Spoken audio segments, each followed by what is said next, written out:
Okay, students, so we shall move to the second exercise. The second exercise வந்து என்னுடைய main target, புக்கோடைய ஆத்தருடைய டார்கெட்டும் அதுதான். இந்த complex நம்பர்னால் என்ன அது அப்படின்னு நம்ம இன்ட்ரொடக்ஷன் தெரிஞ்சுக்கிட்டோம். இதை வந்து கிராஃபிங்க்கு கிளியர் கட்டாக எடுத்துகிட்டு போயிடணும்.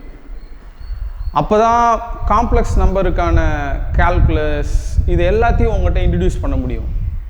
ஆனால் நீங்கள் வந்து ஒரு சில பேர் இதில் கான்சன்ட்ரேட் பண்ணுவாங்க. இது வந்து ரொம்ப ஈஸியான யூனிட் தான், பட் இதில் இருக்க சம்ஸ் எல்லாத்தையும் போட்டு 12th ஸ்டாண்டர்டில் மார்க் வாங்கிடலாம் அப்படின்னு நினச்சின்னு இருப்பீங்க. சரி, அது வேலைக்கே ஆகாது. அதுக்கப்புறம் ஹையர் கிளாஸ் போகும்போது கிராஃபோட உங்களுடைய நாலேஜ், காம்ப்ளெக்ஸ் நம்பருடைய நாலேஜ் வந்து சப்போர்ட் ஆகிக்கலை.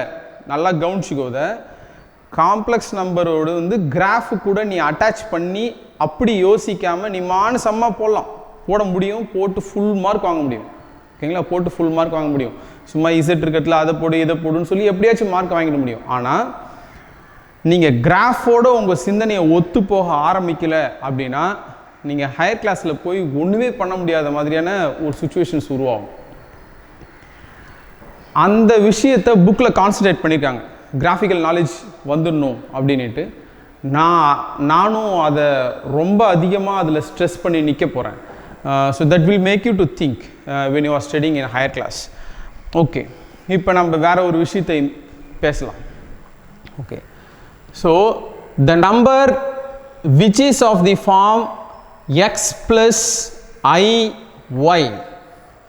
ஸோ இங்கே ஐனா என்னன்னு தெரியும், அதுக்காக ஒரு எக்ஸசைஸே போயிடுச்சு.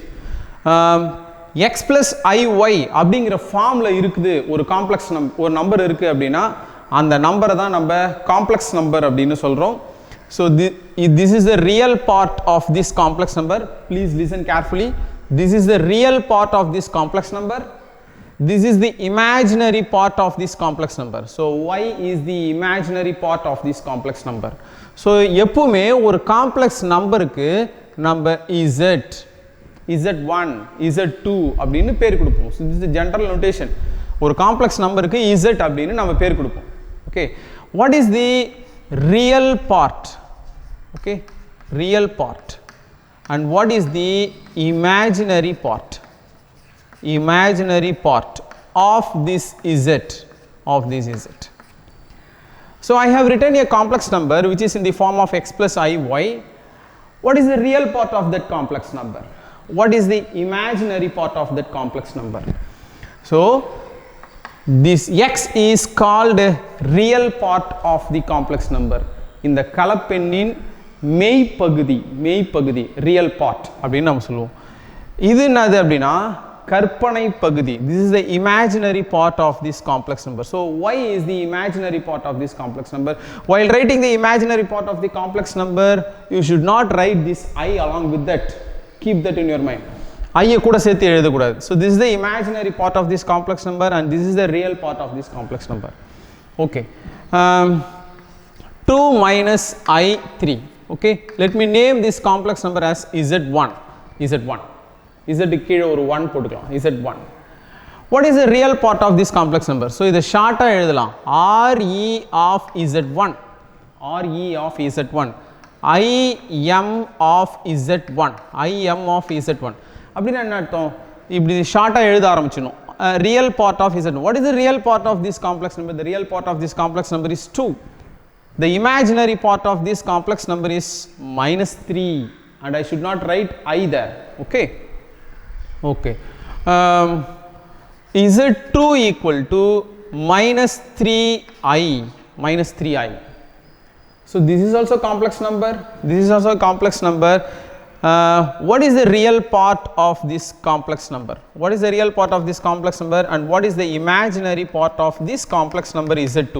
The real part of this complex number is 0 and the imaginary part of this complex number is -3.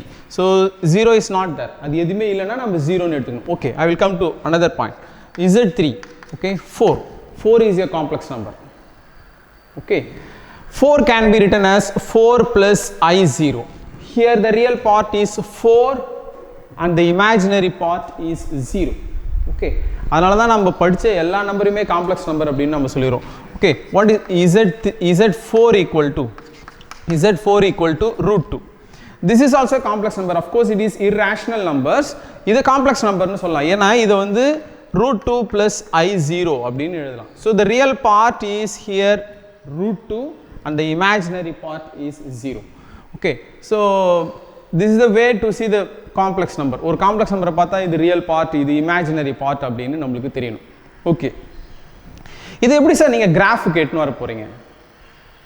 Graph கேட்னு வரப்பீங்க. ஆனால் இப்போ நான் சொல்ல போகிற அந்த விஷயம் வந்து ஒரு ரொம்ப முக்கியமான விஷயம். நான் உங்களுக்கு ஒருத்தரை இன்ட்ரடியூஸ் பண்ண போகிறேன்.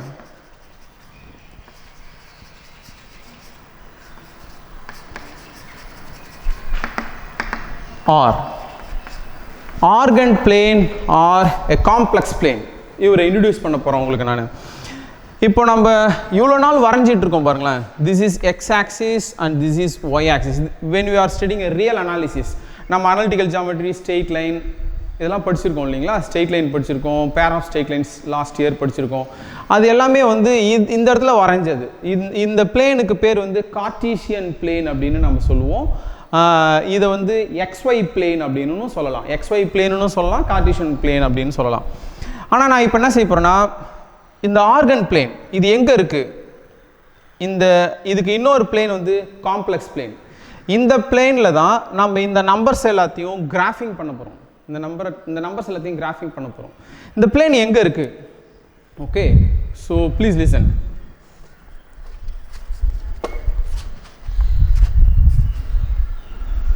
Okay, you closely watch this.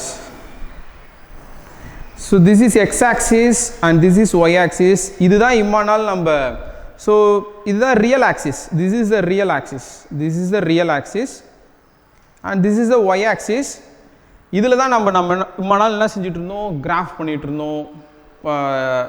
இதில் தான் அனாலிட்டிக்கல் ஜியாமெட்ரி படிச்சுட்டு இருந்தோம். இதில் தான் கால்குலஸ் படிச்சுட்டு இருந்தோம். இதில் கர்வை வரைஞ்சி அதுக்கு டேஞ்சன்ட் வரைஞ்சி அந்த டேஞ்சன்ட்டோடைய ஸ்லோப்பை கண்டுபிடிச்சோம். இப்படி நிறையா படிச்சுட்டு இருந்தோம். ஸோ இந்த பிளேனில் தான் படிச்சுட்டு இருந்தோம். So this is the real axis, this X axis. இந்த ரியல் ஆக்சிஸில் தான் நான் ஏற்கனவே இன்ட்ரோ கொடுத்த மாதிரி அந்த ஐ அப்படிங்கிற இமேஜினரி நம்பர் இந்த இடத்துல இல்லை. ஐன்ற இமேஜினரி நம்பர் இந்த இடத்துல இல்லை. அந்த இமேஜினரி நம்பர் எங்கே இருக்க போகுது? அந்த இமேஜினரி நம்பர் எங்கே இருக்க போகுது? ஸோ இந்த இமேஜினரி பார்ட் எங்கே இருக்க போகுது? இந்த இமேஜினரி பார்ட் எங்கே இருக்க போகுது? இந்த இமேஜினரி பார்ட் எங்கே இருக்க போகுது? இது இருக்குது இங்கே. This is the real part. This is the real part. This real part is already there in the x-axis. இந்த x-axisல ஏற்கனவே இருக்கு. நம்ம ஏற்கனவே படிச்சுட்டு வர்றது தான்.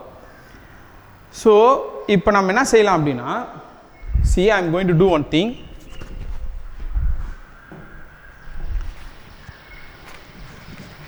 Please listen. So this is that complex plane. So blue colorல வெளியே வருது. So this is the complex plane. இந்த பிளேனை வந்து நான் எப்படி எடுக்கிறேன் பாரு. So this is the real plane, ரியலான ஏற்கனவே எக்ஸ்ஒய் பிளேன், இது Cartesian plane and this is the complex plane. இப்போ நான் என்ன செஞ்சிடறேன், இதை மட்டும் பிக்சரைஸ் பண்ணுறேன். ஸோ இதை இப்படி தான் எடுக்கிறேன். இது மாதிரி உள்ளே விட்டு நான் எடுக்கிறதே. நீங்கள் இன்னும் ஹையர் கிளாஸ் போகும்போது உங்களுடைய தியரம் நிறையா விஷயத்தை நீங்கள் படிக்கும்போது இதை மாதிரி நான் செஞ்சது உங்கள் மூளையில் நிற்கணும். நிறைய விஷயத்தை நீங்கள் காம்ப்ளெக்ஸ் பிளேனுக்கு எட்டுன்னு வரும்போது you should imagine in this way. இந்த மாதிரி விஷயத்தில் நீங்கள் இமேஜின் பண்ணணும். So I will pull out this. So this is the complex plane. Here this is the complex plane. இதை தான் நான் இன்ட்ரடியூஸ் பண்ணணும்னு சொன்னேன். This is the Argand plane. இதுதான் ரியல் ஆக்சிஸ். இந்த ரியல் ஆக்சிஸ் அங்கேயும் இருந்துச்சு, அந்த எக்ஸ்ஒய் பிளேன்லேயும் அந்த ரியல் ஆக்சிஸ் இருந்துச்சு. அந்த ரியல் ஆக்சிஸில் இருக்கிற நம்பர்ஸ் எல்லாமே 1, 2, 3, 4, -1, -2, there will be a natural number, integers, whole number, rational number, irrational numbers, இது எல்லாமே இருக்கும் அதில். ஸோ இந்த நம்பர்ஸ் எல்லாமே இந்த இடத்துல இருக்குது. அதுக்கப்புறம் this is the imaginary axis. This is the imaginary axis IM. So this is the imaginary axis. இந்த imaginary axisல எப்படி நம்பர் இருக்குன்னா 0, I, 2I, 3I. So this is the imaginary unit. I is the imaginary unit. 1I, 2I, 3I, 4I அப்படிலாம் மேலே இருக்கும். கீழே வந்து -I, -2I அப்படின்னு இருக்கும். I will draw the graph. So இப்போ இந்த ரியல் ஆக்சிஸுக்கு இந்த y axis எப்படி பர்பெண்டிகுலராக இருந்துச்சோ y axis வந்து எப்படி பர்பெண்டிகுலராக இருந்துச்சோ அதே மாதிரி imaginary axis im. So this is real axis. Okay, this is real axis and this is imaginary axis. Now this plane is called a organ plane or a complex plane. Okay, y axis வந்து எப்படி x axis க்கு perpendicular-ஆ இருந்துச்சோ அதே மாதிரியே இந்த imaginary axis-உம் perpendicular-ஆ தான் இருந்துச்சு. Imaginary axis-உம் perpendicular-ஆ தான் இருந்துச்சு. So please listen. இது ஏற்கனவே நம்ம பார்த்த x axis y axis. So நான் இதை இப்படி தான் வில்ல விட்டு எடுத்திருந்தேன். This is imaginary axis. This is imaginary axis. This imaginary axis is perpendicular to this real axis. What we are studying already. Okay, so இந்த x axis க்கு இது perpendicular-ஆ இருக்கு. So இது மாதிரி நான் செய்யறதுக்கு ஒரு ரீசன் இருக்கு. ஒரு சில சமயத்துல என்னுடைய வார்த்தையை கவனி, ஒரு சில சமயத்துல ஒரு கர்வ் வந்து x axis-ஐ இன்டர்செக்ட் பண்ணாமலே இருக்கும். அப்பதான் வந்து நீங்க அதுக்கு ரியல் சொல்யூஷனே இல்லை அப்படின்னு சொல்லுவீங்க, ரியல் சொல்யூஷன் இல்லைன்னு சொல்லுவீங்க. அந்த கர்வ் வந்து இந்த ப்ளூ கலர் பிளேன் ஆர்கன்ட் பிளேனை இன்டர்செக்ட் பண்ணியிருக்கோம்.